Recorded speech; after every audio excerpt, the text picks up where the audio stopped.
Creative math একাডেমির পক্ষ থেকে সকলকে আন্তরিক শুভেচ্ছা এবং অভিনন্দন। আজকে আমরা 14তম বিসিএস প্রিলিমিনারি পরীক্ষার অঙ্ক সমাধান করব। আমরা 41 নম্বর অঙ্ক দিয়ে শুরু করব।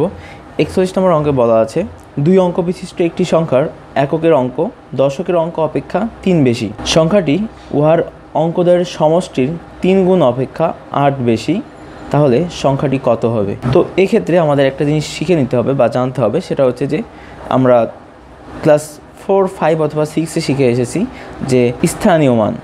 তো স্থানীয় মানটা বিষয়টা কি, সেটা হচ্ছে ধরি আমরা একটি সংখ্যা 55 ধরলাম। তো ওই 55 এটা হচ্ছে একক স্থানীয় অঙ্ক এবং এটা হচ্ছে দশক স্থানীয় অঙ্ক। তো এই সংখ্যাটা কীভাবে গঠিত হয়েছে সেটা হচ্ছে যে এই 5 হচ্ছে একক স্থানীয় অঙ্ক, তাহলে এটা হবে 1 গুণ 5, তাহলে আমরা পাচ্ছি হচ্ছে 5। তেমনই এটা হচ্ছে দশক স্থানীয় অঙ্ক। এটা কীভাবে হয়েছে দেখেন, যে 5 10 গুণ 5, কারণ এটা দশক স্থানীয় অঙ্ক, সে কারণে 10 গুণ করতে হবে এই অঙ্কের সাথে, তাহলে আমরা পাচ্ছি 5 10 50। তাহলে এটা একক স্থানীয় অঙ্ক, এটা হচ্ছে দশক স্থানীয় অঙ্ক। একক স্থানীয় অঙ্ক থেকে আমরা পেয়েছি 1 গুণ 5, সেটা হচ্ছে 5, এবং দশক স্থানীয় অঙ্ক থেকে আমরা যে সংখ্যাটা পেয়েছি সেটা হচ্ছে 10 গুণ 5, সেটা হচ্ছে 50। তাহলে এই 50 যোগ 5 যদি করি তাহলে আমরা পাচ্ছি কি পুরো সংখ্যাটি। তাহলে একক স্থানীয় অঙ্কের মান এবং দশক স্থানীয় অঙ্কের মান দুইটা যদি যোগ করি তাহলে আমরা পাবো হচ্ছে 55, মানে পুরো সংখ্যাটি। তো এই অঙ্কটার ক্ষেত্রে এই থিওরিটাই অ্যাপ্লাই করতে হবে। তো এই অঙ্কটার জন্য আমরা ধরে নিই যে একক স্থানীয় অঙ্ক হচ্ছে x এবং দশক স্থানীয় অঙ্ক হচ্ছে y। তাহলে একক স্থানীয় অঙ্কের মান হবে x এবং দশক স্থানীয় অঙ্কের মান হবে 10 গুণ y, মানে হচ্ছে 10y। তাহলে এরকম অনুরূপভাবে আমরা সংখ্যাটি লিখতে পারি কি, যে x + 10y, এটা হচ্ছে আমাদের সেই সংখ্যাটি। প্রশ্নে বলা আছে যে এককের অঙ্ক দশকের অঙ্ক অপেক্ষা 3 বেশি। তো এককের অঙ্ক কত? x। এককের অঙ্ক xটা হবে কি, দশকের অঙ্ক অপেক্ষা 3 বেশি। দশকের অঙ্ক হচ্ছে y, তার থেকে 3 বেশি। এটা হচ্ছে আমাদের একটা সমীকরণ। এরপর আবার বলা আছে যে সংখ্যাটি উহার অঙ্কদ্বয়ের সমষ্টির 3 গুণ অপেক্ষা 8 বেশি। তাহলে সংখ্যাটি কত আমাদের? সেটা হচ্ছে x + 10y। এই সংখ্যাটি কি হবে? এই সংখ্যাটি হবে উহার অঙ্কদ্বয়ের সমষ্টি। তো উহার অঙ্কদ্বয়ের সমষ্টি হচ্ছে x + y, উহার অঙ্কদ্বয়ের সমষ্টির 3 গুণ অপেক্ষা, তাহলে 3 গুণ করতে হবে, 3 গুণ অপেক্ষা 8 বেশি। তাহলে এটা হচ্ছে আমাদের এই সমীকরণ। এই সমীকরণকে আমরা এখন ক্যালকুলেশন করব। তো আমাদের x এর যে মানটা আছে এখানে আমরা বসে দিতে পারি যে y + 3, x এর জায়গায় বসে দিলাম যে y + 3 + 10y = 3 ইন্টু x এর জায়গায় আমরা মানটা বসাই দিব। তো পরে বসাই দিই, আমরা এখানে গুণ করে রাখি 3x + 3y + 8। তাহলে এখানে x এর জায়গায় যদি মানটা বসাই দিই সেটা হচ্ছে কি y + 3, তাহলে হবে 3y + 3 3 9 + 3y + 8, আর এদিকে আছে আমাদের 3 + 11y। আচ্ছা সরি, এখানে আমাদের একটু মিস্টেক হয়েছে, এটা হচ্ছে 8 না, এটা হচ্ছে 4, এটা হচ্ছে 4 হবে। তাহলে 4 যদি হয় তাহলে আমাদের যেটা হবে যে এখানে 9 আর 4 যোগ করলে আমাদের হবে 13 হবে। তাহলে 13 আর এর পাশে 3 বিয়োগ করলে আমাদের এখানে হবে হচ্ছে 10। তাহলে y = পাচ্ছি আমরা 10/5, তাহলে পাচ্ছি এটা হচ্ছে 2। তাহলে y এর মান আমরা 2 পেয়ে গেছি। এখন এই y এর মানটা আমরা যে কোনো একটা সমীকরণে বসাই দিব, যে আমাদের এখানেও বসাতে পারি আমরা। সেক্ষেত্রে x এর মানটা হবে 2 + 3, তাহলে আমরা পাচ্ছি হচ্ছে 5। তাহলে x এর মানটা হচ্ছে 5 এবং y এর মানটা হচ্ছে 2। তাহলে আমাদের সংখ্যাটি আমরা আগেই নির্ণয় করেছি, সেটা হচ্ছে x + 10y। তাহলে x এর মানটা আমাদের দেওয়া আছে কত, সেটা হচ্ছে 5 + 10 গুণ y এর মান হচ্ছে 2, তাহলে 5 + 20, তাহলে 25 হবে সংখ্যাটি। তো এটাই ছিল আমাদের 41 নম্বর গণিত। এবার আমরা 42 নম্বর গণিত করব। 42 নম্বরে বলা আছে একটি ঘড়িতে 6টার ঘন্টা ধ্বনি ঠিক 6টায় শুরু করে বাজতে 5 সেকেন্ড সময় লাগে। তাহলে এই 6টার ঘন্টা ধ্বনি কী করবে, যখন 6টা বাজবে ঠিক 6টা কিন্তু একটা ঘন্টা দিয়েই দিবে, তারপরে 5 সেকেন্ডে 5টা করে দিবে। তাহলে এই 1 সেকেন্ড একটা দিল, এই 1 সেকেন্ড একটা দিল, এই 1 সেকেন্ড একটা দিল, আর একটা সেকেন্ড একটা দিল, তাহলে কয়টা হলো?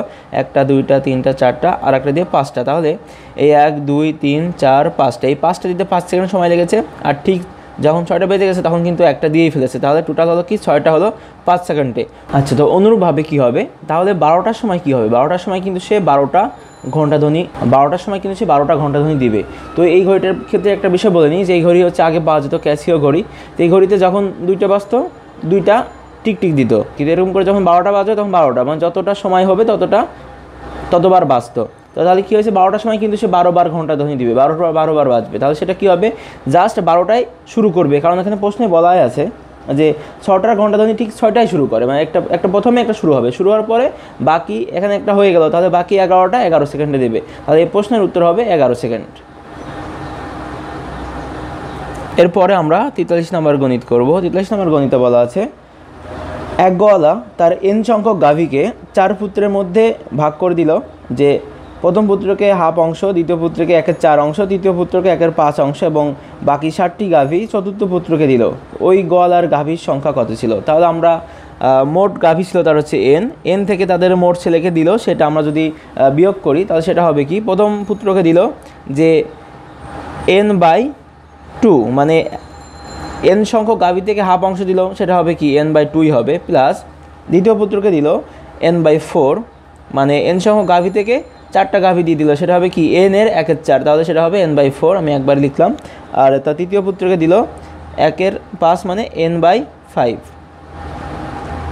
আচ্ছা, এরপরে বাকি 60টি গাভী চতুর্থ পুত্রকে দিল, তাহলে এই মোট গাভী থেকে যদি 3 পুত্রের গাভী বাদ দিলে কিন্তু কি 60টা গাভী পড়ে থাকবে, এই 60টাই পাবে কি চতুর্থ পুত্র, কারণ সবাইকে কিন্তু দিয়েছিল, কোনো গাভী কিন্তু অবশিষ্ট ছিল না। তাহলে মোট গাভী থেকে যদি 3 পুত্রের গাভী বাদ দিই তাহলে যেগুলো পড়ে থাকবে সেটা কিন্তু লাস্টের পুত্রটা পাবে। তাহলে এটা হচ্ছে সমীকরণ। তাহলে এখান থেকে আমরা লিখতে পারি যে n মাইনাস, এগুলো আমরা লসক করলে পাবো হচ্ছে 2, 4, 5, এখানে হবে হচ্ছে 4, 5, 20, তাহলে এখানে 2 দিয়ে করলে 10 দুগুণে 20, তাহলে এখানে পাচ্ছি 10n plus 4, 5, 20, 5n plus 5, 4, 4n equal এখানে পাচ্ছি 7, এবং এটা ফার্স্ট ব্র্যাকেট n মাইনাস, তাহলে এখানে পাচ্ছি 10, 5, 4, 19, এটা হচ্ছে 19n/20, এখানে হচ্ছে 7, তাহলে এখানে লসও করবো আবার 20, এখানে 20n মাইনাস 19n ইকুয়াল 7, তাহলে n ইকুয়াল 7 গুণ 20, তাহলে পাচ্ছে 140।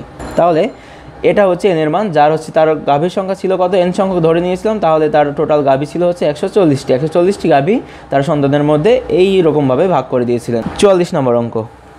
44 নম্বর অঙ্কে বলা আছে যে 18 ফুট উঁচু একটি খুঁটি এমনভাবে ভেঙে গেল যে ভাঙা অংশটি বিচ্ছিন্ন না হয়ে ভূমির সঙ্গে 30 ডিগ্রি কোণে স্পর্শ করলো।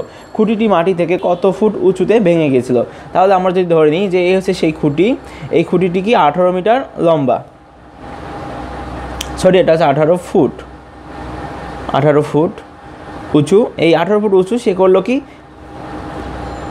খুঁটিটি এমন ভেঙে গেল, যেখান থেকে ধরি ভেঙে গেল এবং ভূমির সাথে এটা কী কোণ উৎপন্ন করলো, এখানে 30 ডিগ্রি কোণ উৎপন্ন করলো। তাহলে আমাদের ধরি আমরা x উচ্চতায় খুঁটিটি ভেঙে গিয়েছে, তাহলে এতটুকু যদি x হয় তাহলে পুরোটা হচ্ছে 18, তাহলে এটুকু হবে কি 18 মাইনাস x। তো এই 18 মাইনাস x এইটা ভেঙে কিন্তু এখানে চলে আসছে, মানে এই এতটুকু দৈর্ঘ্য এটা কিন্তু ভেঙে এখানে চলে আসছে, ভূমির সাথে পড়ে লেগে আছে এবং সেটা ভূমির সাথে কোণ উৎপন্ন করেছে কি 30 ডিগ্রি। তাহলে এখানে আমাদের চেয়েছে হচ্ছে এই x এর মান, যে খুঁটিটি কত উঁচুতে ভেঙেছিল। তাহলে আমরা এখানে লিখতে পারি যে সাইন 30 ডিগ্রি সমান সাগরে লবণ আছে যে লম্ব বাই অতিভুজ, লম্ব কোণটা, লম্ব হচ্ছে এখানে x এবং অতিভুজ হচ্ছে কি যে এটা 18 মাইনাস x, কারণ এটা ভেঙে যাওয়া অংশটা তো এখানে পড়ে আছে, তাহলে এটা হবে 18 মাইনাস x। এখান থেকে সাইন 30 ডিগ্রির মান আমরা জানি যে সেটা হচ্ছে half equal x/18 minus x. তাহলে এখানে পাচ্ছি 2x ইকুয়াল 18 মাইনাস এক্স, এখানে এক্স সমান পাচ্ছি আমরা 18, সরি এক্স এই পাশে আসলে 3x হবে, 3x ইকুয়াল 18, তাহলে আমরা পাচ্ছি এক্স ইকুয়াল 3 × 18, এক্সের মান হচ্ছে 6। তাহলে এই খুঁটিটি 6 ফুট উচ্চতায় ভেঙে গিয়েছিল, তো এটা হবে এই প্রশ্নের উত্তর। 45 নম্বর অঙ্ক। 45 নম্বর অঙ্কে বলা আছে যে সমকোণী ত্রিভুজের সমকোণ সংলগ্ন বাহুদ্বয় যথাক্রমে 3 ও 4 সেন্টিমিটার হলে উহার অতিভুজের মান কত? তো সমকোণী ত্রিভুজের ক্ষেত্রে আমাদের দুইটা বাহুর মান দেওয়া আছে, আমরা জানি অতিভুজ স্কোয়ার ইকুয়াল অতিভুজ যদি x স্কোয়ার হয় তাহলে অতিভুজ স্কোয়ার হবে কি যে অপর দুইটি বাহুর বর্গের যোগফলের সমান। তাহলে আমাদের অপর দুইটি বাহু দেওয়া আছে কত, 3 স্কোয়ার প্লাস আরেকটা দেওয়া আছে 4 স্কোয়ার, তাহলে 3 × 9 প্লাস 4 × 4 16, এখানে পাচ্ছি 25। তাহলে x হবে শুধু 5, √25 করলে আমাদের এখানে মানটা হবে 5, তাহলে অতিভুজ হচ্ছে 5 সেন্টিমিটার। 46 নম্বর অঙ্কে বলা আছে যে একটি আয়তাকার ক্ষেত্রের দৈর্ঘ্য 20% বৃদ্ধি এবং প্রস্থ 10% হ্রাস করা হলে ক্ষেত্রফলের শতকরা কত পরিবর্তন হবে? তাহলে এক্ষেত্রে আমরা ধরে নিই যে তখন দৈর্ঘ্য ছিল 100, ধরি প্রস্থ হচ্ছে 100, তাহলে তখন ক্ষেত্রফল হচ্ছে 10,000। আবার যখন কি হলো 10% বৃদ্ধি করা হলো দৈর্ঘ্য, তাহলে কি হবে 100 প্লাস 20 সেটা হবে হচ্ছে 120 এবং প্রস্থ কী হয়েছে 10% হ্রাস করা হয়েছে, তাহলে আমাদের প্রস্থ হবে কত 90। তাহলে এখন আমাদের ক্ষেত্রফলটা কী হবে 120 গুণ 90, এটা যদি আমরা গুণ করি তাহলে পাচ্ছি 00, এখানে 9 দুগুণ 18, 8 হাতে থেকে 1, 9 কে 9 আর 10,800। তাহলে দেখা যাচ্ছে যে আমাদের আগে ক্ষেত্রফল ছিল 10,000, এখন ক্ষেত্রফল হয়ে গেছে 10,800। তাহলে কি বৃদ্ধি পাইছে, কত বৃদ্ধি পাইছে সেটা হচ্ছে 10,000 বাদ দিলে আমরা পাচ্ছি এখানে 800। তাহলে এই 800টা বৃদ্ধি পাইছে কত 10,000-এ, তাহলে 10,000-এ বৃদ্ধি পায় হচ্ছে 800, একে কত, একে হচ্ছে 10,000 ভাগ হবে এবং 100-তে কত, যেহেতু আমাদের শতকরা চেয়েছে তাহলে এটাকে 3টা কাটাকাটি করলে আমরা পাচ্ছি 8%। অথবা এটা শর্টকাটে করা যায়, সেটা হচ্ছে শর্টকাটে ওটা হচ্ছে যে আমাদের 100 যোগ দৈর্ঘ্যটা বৃদ্ধি হচ্ছে কত, সেটা হচ্ছে 20%, এটার সাথে গুণ করতে হবে 100 মাইনাস যেটা প্রস্থ হ্রাস সেটা হচ্ছে 10%। এই পুরোটাকে ভাগ করতে হবে 100 দিয়ে এবং বিয়োগ করতে হবে 100 থেকে। তাহলে এখানে পাচ্ছি আমরা 120 গুণ এখানে পাচ্ছি 90, তাহলে এটা যদি 100 দিয়ে ভাগ করি তাহলে 2টা শূন্য কেটে যাবে, তারপরে হচ্ছে 9 গুণ 12 মাইনাস 100, তাহলে এখানে পাবো হচ্ছে 108 মাইনাস 100, তাহলে পাচ্ছি আমরা 8% বৃদ্ধি। তো এটা হচ্ছে এই প্রশ্নের উত্তর।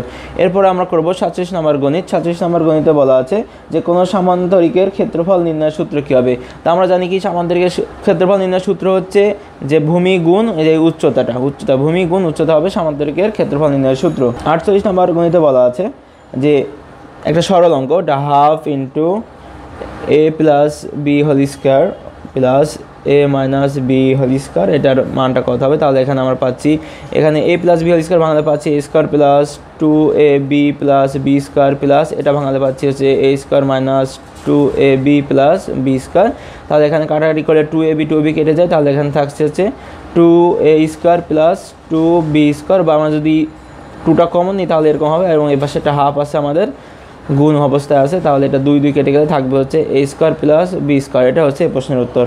49 নম্বর অঙ্কে বলা আছে যে a to the power m and a to the power n equal a to the power m plus n। এটা কখন হবে, এটা তখনই হবে যখন এই mটা ধনাত্মক হবে এবং nটা ধনাত্মক হবে, তখনই হচ্ছে m প্লাস n সম্ভব, কারণ ঋণাত্মক হলে তো আর কখনো এটা সম্ভব হবে না। তাহলে এটা হবে m ও n উভয় যদি ধনাত্মক হয় তাহলে a to the power m into a to the power nটা হচ্ছে a to the power m plus n হবে। এটা হচ্ছে সূচকের সূত্র। সর্বশেষ অঙ্ক 50 নম্বর অঙ্ক। 50 নম্বর অঙ্কে বলা আছে এটা সরল সুদের অঙ্ক, শতকরা 5 টাকা হার সুদে 20 বছরের সুদে আসলে 50,000 টাকা হলে মূলধন কত। তাহলে এই শতকরা 5 টাকা হার সুদ, তাহলে 100 টাকায় 1 বছরের সুদ কত 5 টাকা, তাহলে 100 টাকায় 20 বছরের সুদ কত হবে 5 গুণ 20, সেটা হবে 100 টাকা। তাহলে আমাদের আসল কত, আসল ছিল 100, 20 বছর পর আমাদের সুদ হলো কত 100 টাকা, তাহলে সুদ আসল কত হলো 100 প্লাস 100 ইকুয়াল 200 টাকা। তাহলে আমরা এখানে লিখতে পারি যে সুদ আসল 200 টাকা হলে আমাদের এই যে আসল কত 100 টাকা, সুদ আসল 1 টাকা হলে আসল হবে 100/200, এবং সুদ আসল কত আমাদের প্রশ্ন দেওয়া আছে 50,000 হলে, 50,000 হলে আমাদের আসল হবে 50,000, এখানে গুণ করে দিতে হবে, তাহলে আমরা পাবো সে 2টা শূন্য কেটে দিলে এখানে পাচ্ছি, আচ্ছা 2 দিয়ে এটা কাটলে হবে 25,000, তাহলে 25,000 হবে এই প্রশ্নের উত্তর। অথবা এটা আরও ভেঙে ভেঙে করা যায়, তো এইভাবে করলেও এটা বেশ সুবিধাজনক হবে। তো আশা করি সবাই বুঝতে পারছেন। এই ছিল আজকে আমাদের 14তম বিসিএস প্রিলিমিনারি পরীক্ষার অঙ্ক সমাধান। কারো কোনো বুঝতে সমস্যা হলে আমাদের গ্রুপে পোস্ট করে জানাবেন, আমাদের ইউটিউবে যে ভিডিও আছে ভিডিও নিচে অবশ্যই কমেন্ট করে জানাতে পারবেন। আমাদের পরবর্তী ভিডিও দেখার জন্য সকলকে আমন্ত্রণ রইল। যারা এখনও আমাদের চ্যানেলটি সাবস্ক্রাইব করেন অবশ্যই সাবস্ক্রাইব করবেন, এবং সে পর্যন্ত সকলে ভালো থাকবেন।